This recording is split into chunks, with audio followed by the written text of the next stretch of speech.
رضی اللہ تعالی عنہ نے حضور کا حلیہ بیان کیا ہے، ہزاروں شاعریاں اور نثریں اس کی ایک ایک جملے پہ قربان۔ وہ لے لے، ہم کوشش کریں گے یہاں سے چھپ جائے۔ وہ حضور کا حلیہ ایک مرتبہ رات کو پڑھ لیا کرو۔ جو ساتھی نماز نہیں پڑھتے یہ تو بہت بڑی بدبختی ہے۔ آج کے بعد اس مجلس میں آنے والا کوئی شخص بھی بے نماز نہ رہے۔ یہ اپنے رب سے وعدہ کریں، میرے سے کیا وعدہ ہے، میرا حکم تو نہیں ہے، یہ تو رب کا حکم ہے، اور ایک بار نہیں 750 مرتبہ دیا گیا۔ جن کے چہرے داڑھی شریف کے نور سے محروم ہیں، وہ اپنے چہروں پہ نور کی یہ جو جھالر ہے، اللہ کے محبوب کی سنت ہے، حضور سے سونا چہرہ کس کا ہو سکتا ہے؟ اگر داڑھی چہرے کو بدنما بناتی تو پھر اللہ اپنے محبوب کو یہ داڑھی کیوں عطا کرتا؟ سجائیں جن کی داڑھیاں پوری نہیں ہیں سنت کے مطابق، وہ 4 انگل کم از کم پوری کریں۔ امامے کے ساتھ پڑے ہوئے 2 رکعتیں امامے کے بغیر پڑی ہوئی 70 رکعتوں کے برابر ہیں۔ یہ کتنی فضیلت ہے، کم از کم جمعۃ المبارک کو باندھ لیں۔ یہ ہمارا اسلامی کلچر ہے، یہ اسلامی تہذیب ہماری، اس وقت اسلامی کلچر کو مٹانے کے لیے کوشش کی جا رہی ہے، اس لیے ہم اس کا احیاء کریں گے اور پوری قوت کے ساتھ جو ہے مزاحمت کریں گے، اور ہم اپنے عمل سے اسلامی کلچر کی بلندی اور فروغ کا وعدہ کرتے ہیں اپنے عمل سے۔ اور سر پہ پگڑی ہو، سنت سجی ہو، اور انسان نظر جھکا کے بازار سے گزر جائے، یہ بھی ایک تبلیغ ہے۔ نہ کچھ کہے نہ تبلیغ کرے، حلیہ یہ ایک تبلیغ ہے۔ امام محمد بن حسن شیبانی جب سر پہ سفید امامہ، سنت کا جامہ، گھوڑے پہ سوار اور بصرہ آئے، یہودی سائی جو مناظرے کے لیے تیار تھے، جب انہوں نے امام محمد کے چمکتے ہوئے چہرے کو دیکھا، حضور کی سنت کا یہ پیکر دیکھا، تو جو مناظر تھا اس نے کلمہ پڑھنا شروع کر دیا۔ تو مسلمانوں نے کہا تم مناظرہ کرنے آئے تھے اور تم کلمہ پڑھ رہے ہو؟ تو اس نے جواباً کہا میں جب مسلمانوں کے امام محمد کو دیکھا، ان کے چمکتے ہوئے چہرے، روشن پیشانی، سر پہ امامہ، سنت کا جامہ دیکھا، تو میں نے کہا مسلمانوں کا چھوٹا محمد اتنی شان والا ہے، بڑا محمد کیسا ہوگا؟ یہ شان ہے خدمتگاروں کی۔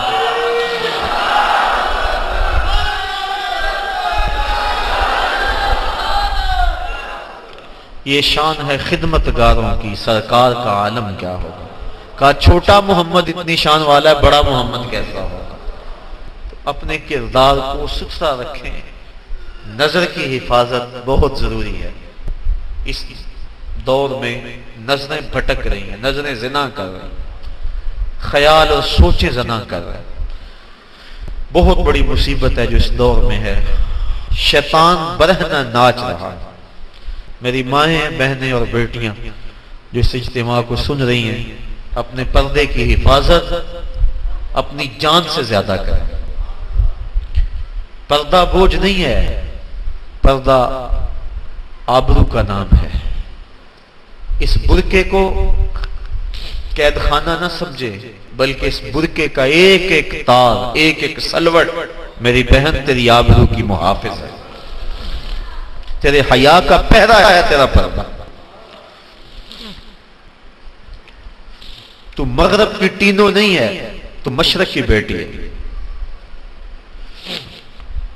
لوگ کہتے ہیں یہ دکیا نوس ہیں، پرانے دور کی باتیں کر رہے ہیں۔ میں کہتا ہوں اتنے پرانے ہو جاؤ، اتنے پرانے ہو جاؤ کہ مدینے کی گلیوں میں پہنچ جاؤ، اتنے پرانے ہو جاؤ کہ طائف کے بازاروں میں چلے جاؤ، اتنے پرانے ہو جاؤ کہ بدر کی وادی میں پہنچ جاؤ، اتنے پرانے ہو جاؤ، اتنے پرانے ہو جاؤ کہ مکے کے بازاروں میں نبی کے نام پہ زخم کھاؤ لیکن زبان سے اف تک نہ کہو۔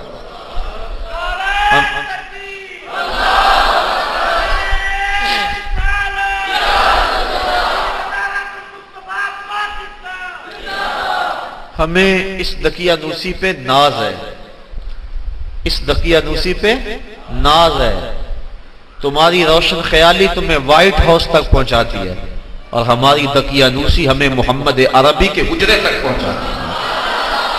ہم حجرہ عائشہ تک پہنچ جاتے ہیں، وہ حجرہ جس سے نور نکلتا تھا، جس حجرے میں بیٹھ کے کائنات کے قانون وضع کیے گئے، جس حجرے میں 26,000 مرتبہ جبریل امین آئے، ہمیں ہماری دقیانوسی اس حجرے تک پہنچا دیتی ہے۔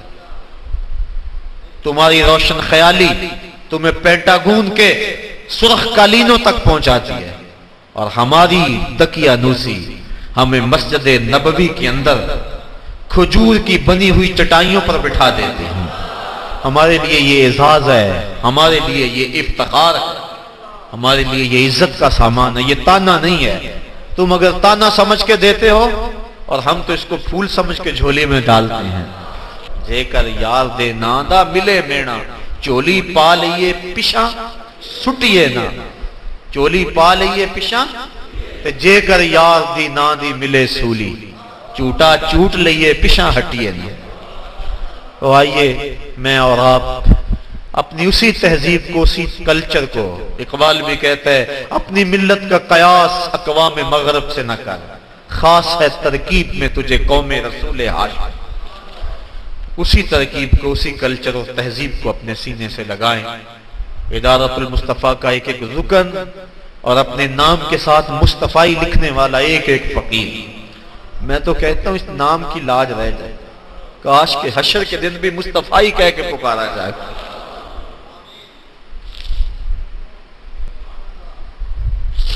ہمیں 100 ناز ہے اس پر کہ ہم تیرے ہی منگتے ہیں، ہمیں 100 ناز ہے اس پر کہ ہم تیرے ہی منگتے ہیں، کوئی در بھی تیرے در کے سوا ہم نے نہیں دیکھا، کوئی در بھی تیرے در کے سوا ہم نے نہیں دیکھا، میں کھو جاؤں حشر کی بھیڑ میں تو آپ فرمائیں، ہمارے در کا ثاقب تھا گدا ہم نے نہیں دیکھا۔ کاش کہ اس نام سے آواز پڑ جائے، یہی ہماری کامیابیوں کی ضمانت ہوگی، یہی ہمارے لیے بامرادی کی ضمانت ہوگی۔ اللہ تعالیٰ جل شانہ آپ سب کو سلامت رکھے، آپ کو اپنی امان اور حفاظت میں رکھے۔ دور و نزدیک سے آئے ہیں، ہر جمعۃ المبارک کو آتے ہیں، ہر پیر کی حاضری ہوتی ہے، ذکر کی محفل سجتی ہے، نور کی مجلس ہوتی ہے، کیسی رونق ہے۔ پچھلے دن بیرون ملک گئے ہوئے ایک ساتھی کا فون آیا تو میں نے پوچھا سناؤ کیا حال ہے؟ کہتے سارا ٹھیک ہے، لیکن جب جمعہ آتا ہے اور پیر کا دن آتا ہے اس دن دل تڑپتا ہے۔ اور میں نے کہا تم جہاں بھی ہو تمہارا دل تو ادھر ہی ہے۔ تو یہ کیسی رونق ہے، کیسا ذوق ہے، کیسی جو ہے وہ ایک لذت ہے جو اللہ نے عطا فرمائی ہے۔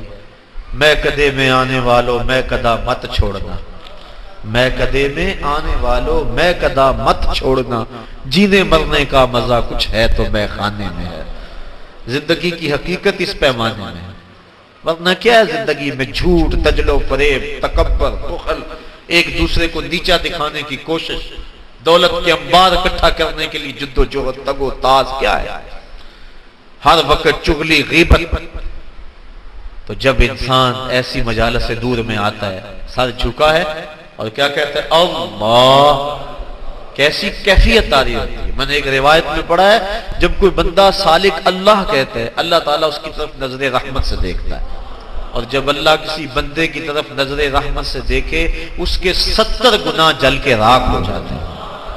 یہ اس کی کرم نوازیاں ہیں۔